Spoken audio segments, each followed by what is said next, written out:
Hello मेरे प्यारे बच्चों, कैसे हैं आप लोग। मेरी यूट्यूब फैमिली सभी अच्छी होगी, सभी स्वस्थ होगी और सभी मस्त होगी। ठीक ऐसी मैं परमपिता परमेश्वर से प्रार्थना करती हूँ कि आप सभी स्वस्थ रहें और अपनी स्टडी को अच्छे से कंटिन्यूअस कर सकें। यूट्यूब पर क्लास जो चल रही थी, हम एलसीएम एचसीएफ पढ़ रहे थे। एलसीएम एचसीएफ के बारे में बहुत अच्छे से जानना चाहते हैं, एटलीस्ट आप नवोदय के मैथ्स सिलेबस को बहुत अच्छे से करना चाह रहे हैं, नॉट ओनली मैथ सब्जेक्ट। अगर आप मैथ्स के साथ रीजनिंग करना चाह रहे हैं, मैथ्स के साथ लैंग्वेज करना चाह रहे हैं, तो ये सारी क्लासेस एप्लीकेशन पे बहुत अच्छे से चल रही है, जहाँ पर आपको वीडियो लेक्चर्स, पीडीएफ फॉर्म में notes, test series, doubt session, everything is available there. आपको वहां सब कुछ मिलेगा बहुत ही नॉमिनेट शुल्क में, मात्र 511 रुपए में। अगर चाह रहे हैं बेजोड़ तैयारी, अगर चाह रहे हैं सफलता, तो आप बिल्कुल एप्लीकेशन पे पधारें। अदरवाइज मैं आपकी मदद करने के लिए यूट्यूब पर तो हूँ ही। दूसरी बात इसके साथ मैं ये भी कहना चाहूंगी कि अगर आपने मेरा प्रीवियस वीडियो यूट्यूब पर देखा है, तो क्लास 11th में प्रवेश के लिए भी फॉर्म आ गए हैं, नोटिफिकेशन आ गया है। फॉर्म कैसे भर सकते हैं, फॉर्म कौन कौन लोग भर सकते हैं, फॉर्म की क्या फीस है, ये सब कुछ जानकारी आपको उस वीडियो के अंतर्गत दी गई है। आप जाकर देख सकते हैं। क्लास एट फिफ्थ एट और 10th, फिफ्थ फिफ्थ में पढ़ रहे बच्चे 6th के लिए, 8th में पढ़ रहे बच्चे 9th के लिए और 10th में पढ़ रहे बच्चे 11th के लिए फॉर्म भर सकते हैं, है ना। इनकी दोनों की डेट आ चुकी है, ये तो खत्म होने वाला है 13 तारीख के दिन। बाकी आप इनके लिए ऑफिशियल जो है नोटिफिकेशन जारी हो चुका है। आप नवोदय की वेबसाइट पर भी जाकर चेक कर सकते हैं। अगर आप नवोदय में फ्यूचर बनाना चाह रहे हैं, तो आप बिल्कुल इस फॉर्म को फिल करें। और कोई टाइम पास भी करना चाह रहा है कि फॉर्म भर के देखता हूँ, तो देखना चाहिए या नहीं देखना चाहिए, तो बेटा बिल्कुल देखना चाहिए। आपको एग्जाम में बिल्कुल बैठना चाहिए, क्योंकि मेरा ऐसा मानना है कि फॉर्म का कोई चार्ज नहीं है। जो भी ऑनलाइन वाले आपसे पोर्टल चार्ज ले लें या उनकी मेहनत 150 रुपए ले लें, वही आपको देनी है। इसके अलावा कोई चार्ज नहीं है, तो आपको एग्जाम में तो बैठना चाहिए, ऐसा मैं बोलना चाहूंगी। और दूसरी बात, यहाँ पर कोई किसी तरह की माइनस मार्किंग नहीं है ना, माइनस मार्किंग नहीं है। अगर आप सवाल गलत भी करते हैं, तो उसका नेगेटिव इफेक्ट नहीं पड़ेगा मार्क्स के ऊपर। जो मार्क्स आपके आ रहे हैं वो तो आएंगे ही सही। ठीक है, तो आप थोड़ा सा जाके देखिए। ओके, तो हम जो पढ़ रहे थे बेटा, अभी हमारी एप्लीकेशन पे भी यही क्लास चल रही है। एक दो दिन में महा मैराथन क्लास होने वाली है। महा मैराथन क्लास यूट्यूब पर भी रहेगी और एप्लीकेशन पे भी रहेगी। जनरली जो क्लासेस यूट्यूब पर रहती है वो एप्लीकेशन पे तो प्रोवाइड करवानी ही पड़ती है, उस पे तो हम देते ही हैं। लेकिन एप्लीकेशन पे बहुत अच्छे सिस्टमेटिकली हर चीज चल रही है।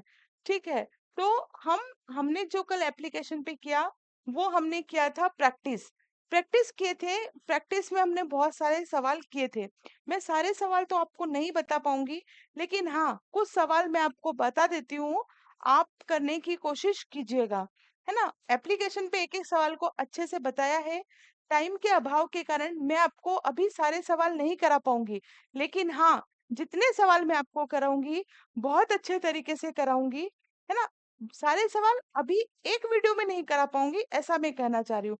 नेक्स्ट क्लास में और सवाल मैं आप लोगों को करवा दूंगी। जैसे आप ये क्वेश्चन अगर आप देखेंगे, देखिए बहुत अच्छी तैयारी चल रही है। अगर आप यहाँ से भी पढ़ें, तो मैं हर पैटर्न के एक एक सवाल कराती हूँ। एप्लीकेशन पे मैं एक पैटर्न के कम से कम 10 से 15 क्वेश्चन सॉल्व कराती हूँ, फिर उनके एमसीक्यूज करवाती हूँ और महा मैराथन आखिरी में बच्चों को करवाती हूँ। ठीक है, डिस्क्रिप्टिव फॉर्म में भी हमने वहां पर पढ़ा दिया है। आप अगर इस क्वेश्चन को देखें, 3 की पावर -8, 3 की पावर -11, 3 की पावर -10 का लघुत्तम समापवर्तक ज्ञात करना है। Find the LCM of 3 to the power minus 8, 3 to the power minus 11 and 3 to the power minus 10. जब इस तरीके के क्वेश्चन आए तो आपको डील कैसे करना है, ये बहुत ही इम्पोर्टेंट क्वेश्चन मार्क है कि इस तरीके के सवाल को हमें सॉल्व कैसे करना है। देखिए, मैं दो तरीके से आपको तुलना करके इस सवाल की बताती हूँ। पहले आपको दिख रहा है कि जो सवाल हमको दिया गया है ये माइनस की पावर में सवाल है। सवाल है आपका -8, -11, -10, राइट? यही है। एक सेकंड चश्मा लगा लेते हैं। क्या करें, अब उम्र हो गई ना बेटा, चश्मा भी गायब हो गया। Just wait.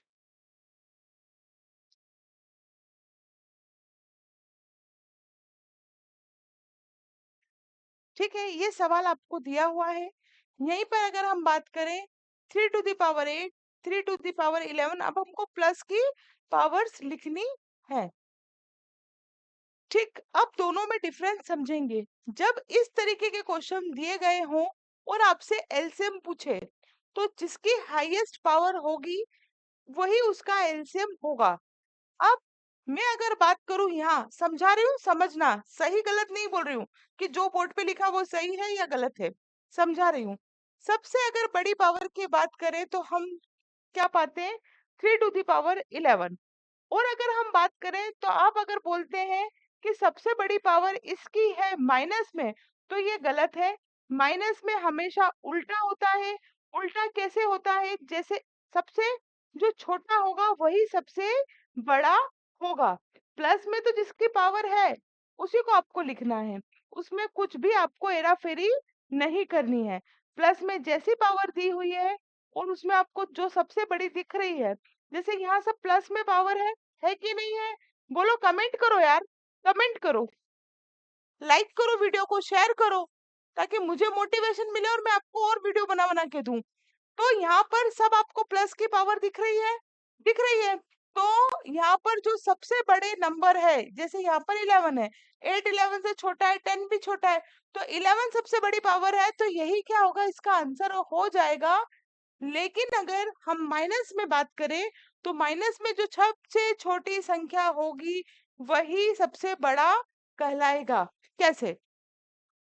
अगर हम किसी से कर्जा उधार लेते हैं तो हमने 1 लाख लिया, हमने 2 लाख लिया, हमने 3 लाख लिया, तो कर्जा सबसे कम कर्जा होगा वो इंसान अच्छा होगा ना, क्योंकि वो प्लस में, उसको कम कर्जा देना है।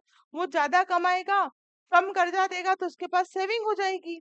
जिसके पास ज्यादा कर्जा है, ज्यादा ड्यू है, तो वो क्या करेगा, जितना कमाएगा उतना कर्जे में चले जाएगा, तो वो क्या होगा, जीरो पे आ जाएगा। आ रही बात समझ में? अगर नहीं आ रही तो छोड़ो, इतना सा दिमाग में रख लो, जिस जो संख्या जितनी छोटी होगी माइनस में वो उतनी बड़ी है। ठीक है, अभी भी नहीं आया तो ये ध्यान रख लेना कि माइनस में अगर हमको टर्म्स दी हुई है और लघुत्तम समापवर्तक निकालने के लिए कहा है, तो जो सबसे छोटा नंबर है वो अपने को क्लिक करना है। तो right answer will be 3 to the power -8, 3 की घात -8। मुझे लगता है आपको ये समझ में आ गया होगा। चश्मा क्या आज ही बन के आया है ये, तो थोड़ी सी प्रॉब्लम हो रही है। चलिए, थोड़ा लगाएंगे, थोड़ा रखेंगे तो हैबिट में हो जाएगा। चलिए, क्वेश्चन है 1872, 1584 तथा 336 का महत्तम समापवर्तक। महत्तम समापवर्तक इट मींस आपको एचसीएफ निकालना है। ये नंबर आपको दिए गए हैं इसका। अब इस नंबर को आप सेपरेट तरीके से भी निकाल सकते हैं। एलसीएम जो करते हैं जिसे हम फैक्टराइजेशन मेथड कहते हैं। आप चाहे तो फैक्टराइजेशन मेथड से भी निकाल सकते हैं और आप चाहे तो डिवाइड मेथड से भी निकाल सकते हैं। आप किसी भी मेथड का यूज करें, आंसर सही साट आएगा। देखिए, जो भी मेथड आपको आती है ना, उस पर पकड़ आपकी अच्छी होनी चाहिए, क्योंकि वो आपसे ये नहीं बोलेगा कि इसको इस मेथड से सॉल्व करो। फॉर एग्जाम्पल, आपको अगर ये क्वेश्चन दिया हुआ है तो उसको सिर्फ उसके आंसर से मतलब है। ठीक है, उसको ये मतलब नहीं है कि बच्चा इसको फैक्टराइजेशन मेथड से सॉल्व कर रहा है या फिर इसको डिवाइड मेथड से सॉल्व कर रहा है। क्यों? क्योंकि डिस्क्रिप्टिव पेपर थोड़ी ना आएगा, आपका तो ऑप्शनल पेपर आएगा। इन चारों में से एक ऑप्शन सही है ना? हमको तो आता है, हम करते हैं, गलत हो जाता है। बहुत सारे तो तुक्का मार देते तो सही हो जाता है ना? आ रही है बात समझ में? तो मेरे कहने का मतलब बहुत ही स्पष्ट है कि आपको कोई सी भी विधि आनी चाहिए, आपको एचसीएफ निकालना आने चाहिए, भले ही वो आप फैक्टराइजेशन मेथड से निकालें, भले ही वो आप डिवाइड मेथड से निकालें, क्योंकि आंसर आना चाहिए, आंसर से मतलब है। ठीक, तो मैं फैक्टराइजेशन मेथड तो बहुत सारी करवा चुकी हूँ, आज मैं आपको डिवाइड मेथड से इस सवाल को सॉल्व करवा देती हूँ। डिवाइड मेथड मैंने पढ़ाई थी, यूट्यूब पर क्लास भी है इसकी। छोटी संख्या से बड़ी संख्या में हमको डिवाइड करना है। 1584 1872 कैसे करना है इसको हम समझते हैं।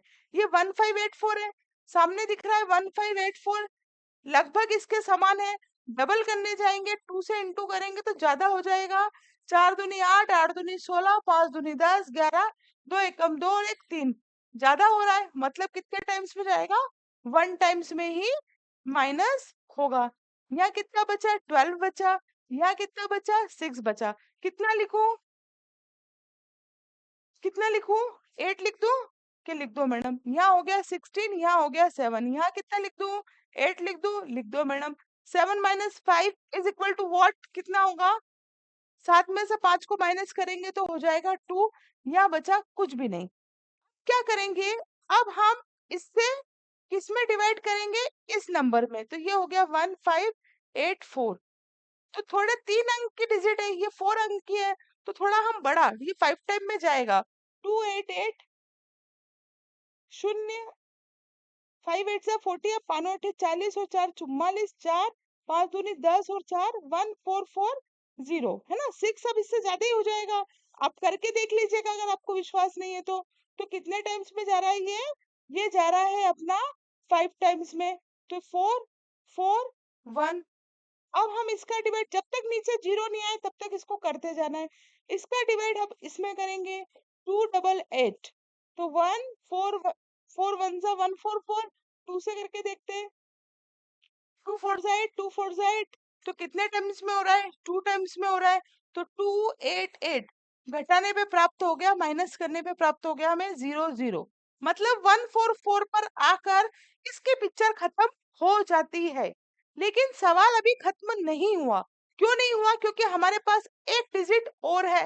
तो अब हम 144 का इसमें डिवाइड करेंगे। 144 का 336 से हम डिवाइड करेंगे और देखते हैं आंसर क्या आता है। 144 336, तो कितने टाइम्स में आएगा? अभी 288 देखा था आपने, तकरीबन 4 से देते हैं। 4 चौक 16, 4 चौक 16, 576 हो गया। 576 बड़ा हो रहा है तो हम 2 से करके देखते हैं। 144 का 2 में करके देखते हैं। 882, ठीक है। 4 दूनी 8, 4 दूनी 8, 3 से करके देख लेते हैं और पता चल जाएगा आपको। आपको टेबल बनानी पड़ेगी। ये भी बड़ा हो गया, मतलब कितने टाइम्स में जा रहा है आपका? 2 टाइम्स में। 288, यहाँ कितना हो गया? 16 हो गया। यहाँ 2 बचा, 16 में से 8 माइनस हुआ तो 8 हुआ। 12 में से 8 गया तो कितना हुआ? कितना हुआ? कितना हुआ? 4 हुआ। अब इस 48 का हम 144 में डिवाइड करेंगे तो कितने टाइम्स में जाएगा देख लेते हैं।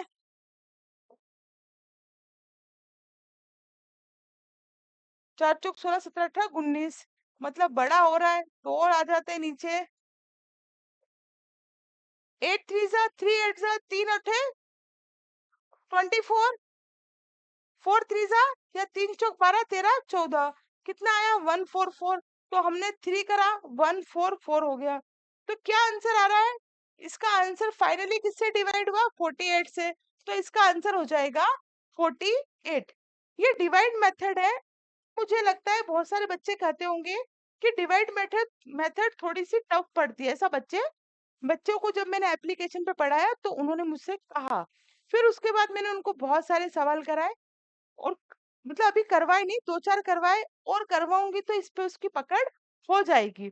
ठीक है, तो मैं ये कहना चाह रही हूँ कि आप लोग भी अगर डिवाइड मेथड पे पकड़ करना चाह रहे हैं तो आप लोग भी सवाल को सॉल्व करें, है ना? अगर सवाल सही है या गलत है, ऐसा कोई डाउट है आपको तो आप मेरे व्हाट्सएप नंबर पे आपके सवाल को आपका नेम, आपका स्टेट लिखकर सेंड कर सकते हैं। कोई दिक्कत नहीं है बेटा, मैं चेक कर दूंगी। समय मिलने पर मैं चेक कर दूंगी, बता दूंगी आपको। ठीक है? अगर आप चाह रहे हैं कि नहीं मैडम हमको तो डिवाइड मेथड समझ में ही नहीं आ रही, हमको तो करनी ही नहीं, माथा पच्ची होनी ही नहीं, जो कि बहुत गलत बात है। आप अगर ऐसा सोचेंगे तो फिर कैसे सीखेंगे?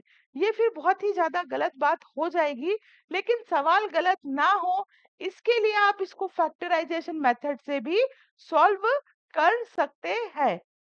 तीनों सवाल, तीनों के आप तीनों नंबर्स को, तीनों डिजिट को आप ऐसे लिखिए, इनके फैक्टराइजेशन फैक्टर निकालिए, तीनों के फैक्टर लिखिए, और जो तीनों में कॉमन हो उसका फिर आपको मल्टीप्लाई करना है।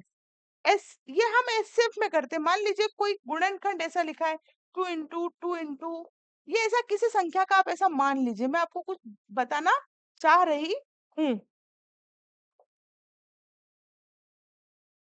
समझने की कोशिश आप लोगों को करनी है, कुछ समझाने की कोशिश मैं आपको यहाँ पर कर रही हूँ। अगर मैं इस फैक्टराइजेशन में बात करूं कि एचसीएफ क्या है, इसका अगर हम एचसीएफ निकाले तो क्या, और अगर हम इसका एलसीएम निकाले तो क्या। तो अगर हम एचसीएफ की बात करते हैं, महत्तम समापवर्तक की बात करते हैं, तो जो तीनों में कॉमन है आपको उसी को लिखना है। जो तीनों में कॉमन है आपको उसी को लिखना है। जैसे 2 यहाँ पे तीनों में कॉमन है, 2 यहाँ पर तीनों में कॉमन है, और 5 यहाँ पर तीनों में कॉमन है। तो ये इसका एचसीएफ हो जाएगा 2 into 2 into 5। किसी फैक्टर का इस तरीके से हम एचसीएफ फाइंड आउट कर सकते हैं। लेकिन अगर हम एलसीएम की बात करें, तो एलसीएम निकालने के लिए हमको क्या करना होता है? एलसीएम में और एचसीएफ में जमीन आसमान का फर्क है। दोनों को अलग अलग मेथड से ही निकालना पड़ता है। अगर हम एचसीएफ की बात करें बेटा, तो एचसीएफ कैसे निकलेगा? जो तीनों में कॉमन है उसको तो पहले आप लिख दो। अब हो गई इनकी पिक्चर खत्म, ये लिख दिया, ये लिख दिया हमने, ये लिख दिया। अब जो बचा उसको भी हमें यहाँ पर लिखना होता है। जैसे 2 into 5 बचा, पहली रो में लिख दिया। फिर 3 बचा, तीसरी रो में कुछ भी नहीं है तो नहीं लिखना। फिर आप इसको व्यवस्थित कर सकते हैं, पर्टिकुलर इसको आप लोग अरेंज करके लिख सकते हैं। ठीक है, तो अब इसका मान कम आएगा, इसका ज्यादा आएगा, करके देख लेना आप लोग। ठीक है, दोनों मतलब दोनों के नंबर्स, दोनों की डिजिट अलग अलग आएगी। आई बात समझ में? ठीक है, चलिए।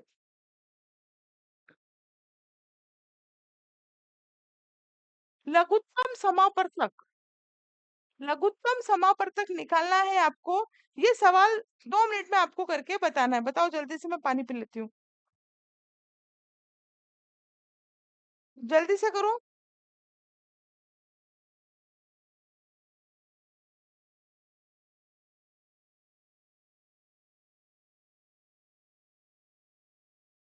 हो गया?